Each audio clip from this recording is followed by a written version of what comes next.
5 seconds to go.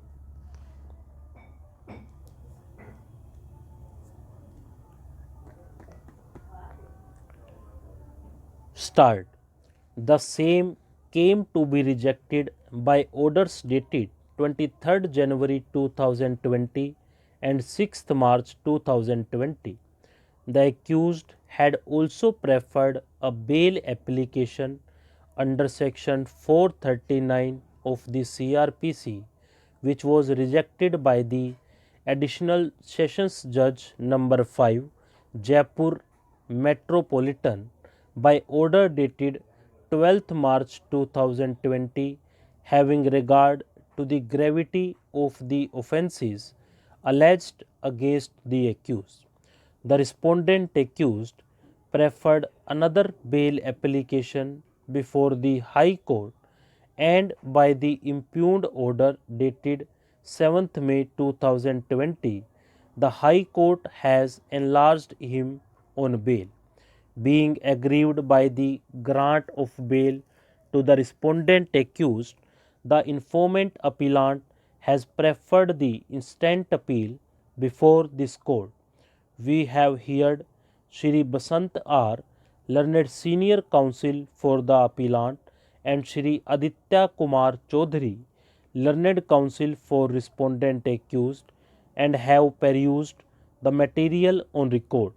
Learned senior counsel for the appellant submitted that the deceased had been elected in 2015 as the deputy sarpanch, that he was elected to such post despite opposition from the accused and his family, that the family of the accused exercised significant influence in the village and were trying to dissuade the deceased from contesting the election to the post of Sarpanch to be held in February 2020. Owing to such political enmity, the respondent accused, along with his brothers, had gone to the appellant's house in the morning on 8 December 2019 and abused the deceased, and later on the same day the deceased was killed. According to the appellant, the deceased was suffering from 54% permanent physical impairment of both his legs and had therefore been overpowered by the respondent accused, who had pinned him to the ground, sat on his chest, and throttled his neck, resulting in his death. Further, it was asked that the High Court has not exercised its discretion judiciously in granting bail to the respondent accused, that the High Court has not taken into consideration the gravity of the offence alleged and the grave manner in which the offence was committed against a person incapable of defending himself owing to physical impairment.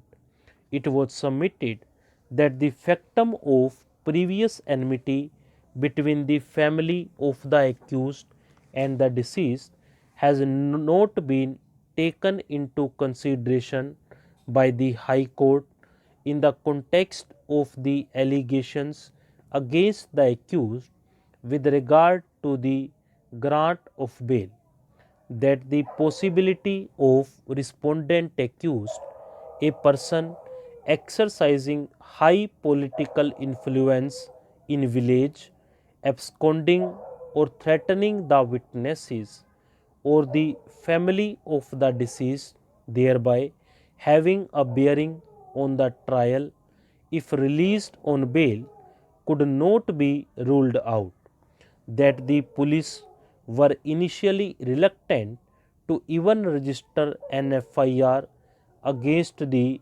respondent accused. In fact, the accused was arrested by the police on 10th December 2019 only as a result of the protest dharna carried out by the family members of the deceased outside the police station. It was contended that the accused, being a very influential person in the village, could influence the course of trial by tampering with evidence and influencing the witnesses. According to the learned senior counsel for the appellant, the High Court has not assigned reasons for grant of bail in the instant case wherein commission of a heinous crime has been alleged against the accused, for which the accused, if convicted, could be sentenced to life imprisonment or even death penalty. That the High Court, in a very cryptic order, dehors any reasoning, has granted bail to the respondent accused. It was urged that the grant of bail to the respondent accused was contrary to the settled principles of law and the judgments of this court. It was submitted on behalf of the appellant, who is the son of the deceased, that this appeal may be allowed by setting aside the impugned order. In support of his submissions, learned senior counsel for the appellant placed reliance on certain decisions of this court which shall be referred to later.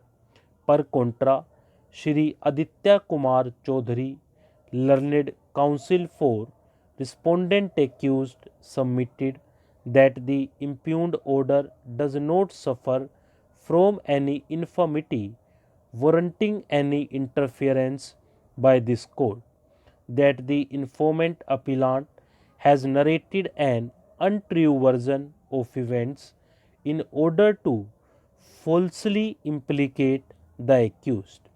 Existence of past enmity between the families of the deceased and the accused has been categorically denied.